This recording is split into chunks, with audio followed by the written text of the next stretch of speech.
Welcome to this deep dive. You've sent over some pretty fascinating material on a topic that honestly I'm kind of obsessed with, turning obstacles into advantages. Hmm. We've got sources covering like everyone from ancient philosophers to modern day athletes and even politicians. It does seem counterintuitive, right? I mean, we're wired to see obstacles as setbacks, but the sources you provided kind of suggest that we can actually use them as springboards for growth. Okay, I'm ready to have my mind blown. Okay. Where do we even start with something like that? Well, one of the most striking examples comes from the world of tennis. Arthur Ashe. Okay. Imagine being a black tennis player during segregation. Yeah. The societal pressure to suppress emotions, especially anger, Mm-hmm. immense. Right. But Ashe didn't just endure it, he weaponized it. Wait, how do you weaponize being told to keep your emotions in check? That sounds almost impossible. Ashe mastered this incredible ability to appear physically loose and mentally tight. While his opponents might have been outwardly emotional, he was a force of controlled energy. So he channeled all that pressure into his playing style. Yeah. That's amazing. But how is that something we can apply to, say, our own career challenges or personal struggles? It's about perception. Okay. Ashe reframed a limitation, the expectation of emotional control, into a tactical advantage. Hmm. He understood that his opponents expected him to react in a certain way, and he used that to his advantage. Hmm. Think about a time when you felt underestimated or overlooked. Okay. Could you turn that into fuel to exceed expectations? That's a really interesting way to think about it. So it's not just about ignoring the obstacle, Huh? but about finding a way to use it to your advantage. Exactly. And this idea of taking the offensive in the face of challenges is mirrored in another source, this time from the world of politics. Okay. Barack Obama Yeah. faced a massive obstacle during his presidential campaign when controversial remarks made by his pastor, Reverend Jeremiah Wright, Oh, I remember that. came to light. It was all over the news, and many thought it would derail his entire campaign. How did he possibly turn that around? He did something incredibly bold. Instead of shying away from the controversy, he addressed it head on Okay. with his A More Perfect Union speech. Yeah. He didn't just apologize. He used the opportunity to speak directly about race in America. Wow. That must have been a risky move. It was. But it was also a masterclass in reframing a negative situation. Okay. Obama took control of the narrative and turned what could have been a fatal blow into a defining moment that showcased his leadership and courage. So instead of letting the obstacle control him, Yeah, he found a way to control the obstacle. precisely. Okay. He saw the crisis as an opportunity for action, for addressing something that desperately needed to be discussed. This is another crucial element of turning obstacles into advantages, Hmm. choosing action over paralysis. That makes so much sense. It's easy to freeze up when things go wrong, but maybe the key is to ask ourselves, what can I do about this? Rather than getting stuck in the fear or uncertainty. Absolutely. And this leads us to another important insight from the Stoic philosophers. Okay. They understood that despite our best efforts, we can't control everything. That's where the dice analogy comes in, right? No Hmm. matter how well you strategize, sometimes the roll just doesn't go your way. Exactly. No. The Stoics emphasize accepting what you can't control. Don't waste energy lamenting the things you can't change. Instead, focus on your perceptions, your actions, and ultimately, your will, the things you can influence. So we've got perception and action, but what about this will thing? It sounds almost like something out of a fantasy novel. How do you actually cultivate a powerful will? It's not about magic.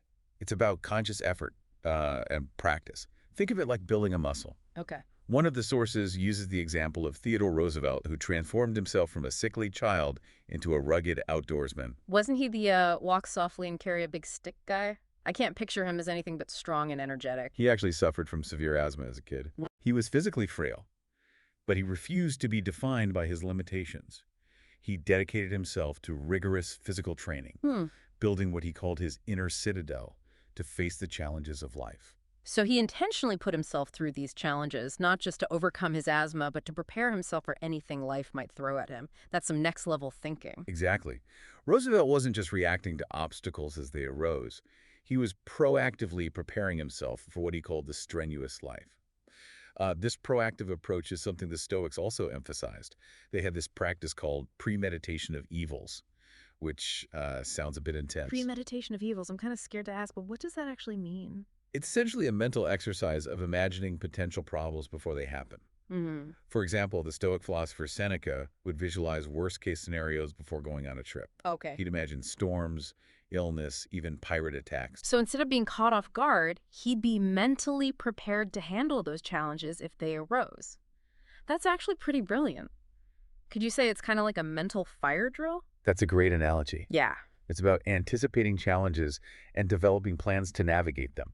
It Hmm. also helps manage expectations. Okay. Sometimes the best way to deal with an obstacle is to simply accept what you can't control. Okay. There's a fascinating example in one of your sources about Thomas Jefferson, who had a severe speech impediment. Wait, seriously, that's incredible. You'd think being a great speaker would be a prerequisite for a politician, especially back then. Exactly.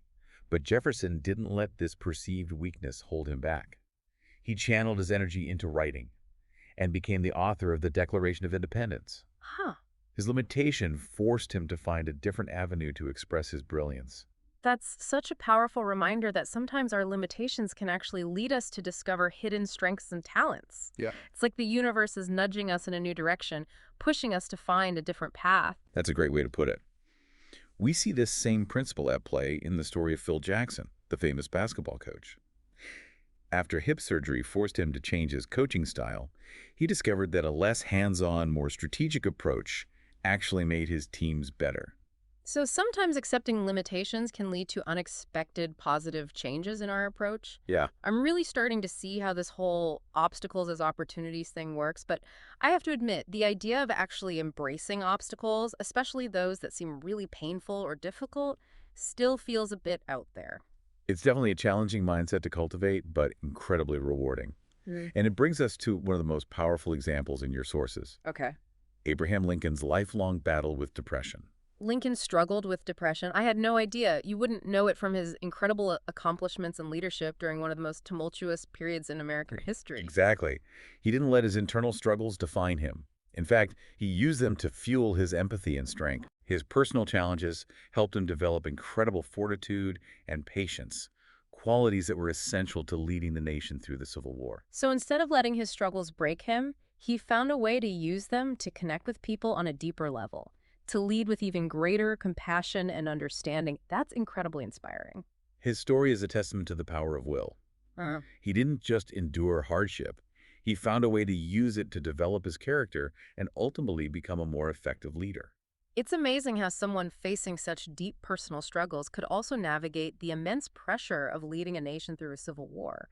It really Yeah. highlights the power of will. Right. Speaking of which, another source talks about Thomas Edison and his rather surprising reaction to a devastating fire that destroyed his factory. Edison's story is a perfect example of what the Stoics called amor fati, Mm-hmm. learning to love your fate. Mm-hmm. At 67 years old, most people would be crushed by such a loss. Oh, yeah. But Edison saw it as an opportunity to clear out the rubbish. Uh. He even claimed it prevented him from getting ennui. So instead of being defeated by the fire, he actually saw it as a chance for a fresh start. It's like he was almost grateful for the obstacle. It sounds crazy, but I can see how that kind of thinking could be incredibly empowering. It's about shifting your perspective and choosing to focus on the potential opportunities within any situation, no matter how difficult. It doesn't mean you have to enjoy every obstacle or pretend it doesn't hurt, but you can choose to see it as a catalyst for growth or change. I'm starting to understand that this mindset isn't just about overcoming obstacles, but about actively seeking out the good in them. Okay, so we've talked about perception, action, acceptance, and will. Is there anything else we can learn from these remarkable individuals? One more key theme that emerges is the importance of perseverance. Mm. There's a great comparison in one of your sources between Odysseus' journey home in the Odyssey and Ulysses S. Grant's siege of Vicksburg during the Civil War. Okay. Both faced years of setbacks and seemingly insurmountable challenges, but they ultimately succeeded through sheer determination. So it's not just about pushing through a single obstacle, but about maintaining that drive over the long haul. Right. Even when you face repeated setbacks, that takes incredible resilience. Exactly. Wow. And it requires understanding the difference between persistence and perseverance. Okay. Persistence is focused energy on a specific obstacle. Mm. Perseverance is the will to continue even when things get really tough and there's no end in sight. It's about keeping that end goal in mind and adapting your approach as needed. The source mentions Magellan's assistant attributing his success to his ability to endure hunger. Yeah, It seems like sometimes willpower can be even more important than talent or skill. absolutely. Whoa. And speaking of enduring hardship, another source tells the incredible story of James Stockdale, a Navy pilot who endured 7 years as a prisoner of war in Vietnam. I can't even imagine the kind of mental fortitude that would take. Stockdale credits his survival to finding something bigger than himself to focus on. He created a system of support and resistance within the prison camp, emphasizing unity over self to help his fellow POWs endure. Wow. So even in the most dire circumstances, he found a way to turn his focus outward, to serve others as a way to survive. That's incredibly powerful. His story highlights how dedicating yourself to a cause or community can give you strength and purpose when facing personal challenges. Mm. And it's not just about finding meaning in external things. Some of your sources also talk about the importance of confronting our own mortality, not in a morbid way, Right. but as a way to gain perspective. It's like that saying, live each day as if it were your last. Right. But it's not just about enjoying the present moment. It's about using that awareness of our finite time to fuel our actions and live with intention. One source talks about Michel de Montaigne, who had a near-death experience that completely transformed his outlook. Hmm. He began incorporating reminders of death into his daily life and found joy and clarity in acknowledging his mortality. It sounds counterintuitive, but I can see how that could be incredibly liberating. Instead of fearing death, you use it as a reminder to appreciate life more fully. Exactly. It's about embracing the totality of the human experience, both the good and the bad.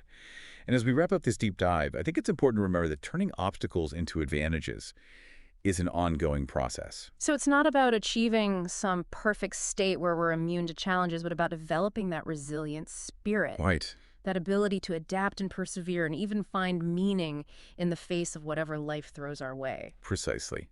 It's about recognizing that obstacles are an inevitable part of life, and that our ability to not just endure them, but to use them as catalysts for growth is what truly defines our character and potential.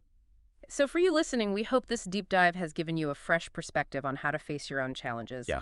What obstacles in your life can you reframe as opportunities? How can you cultivate that mindset of amor fati and find a way to love your fate even when things get tough? If these incredible individuals facing extraordinary difficulties found ways to not only persevere but thrive, imagine what you can achieve. Remember, the obstacle is the way. Thank you for joining us on this incredible journey of exploration and discovery. We hope you've learned something new and feel inspired to tackle your own obstacles with a newfound sense of purpose and possibility. Until next time, keep learning, keep growing, and keep turning those obstacles into advantages.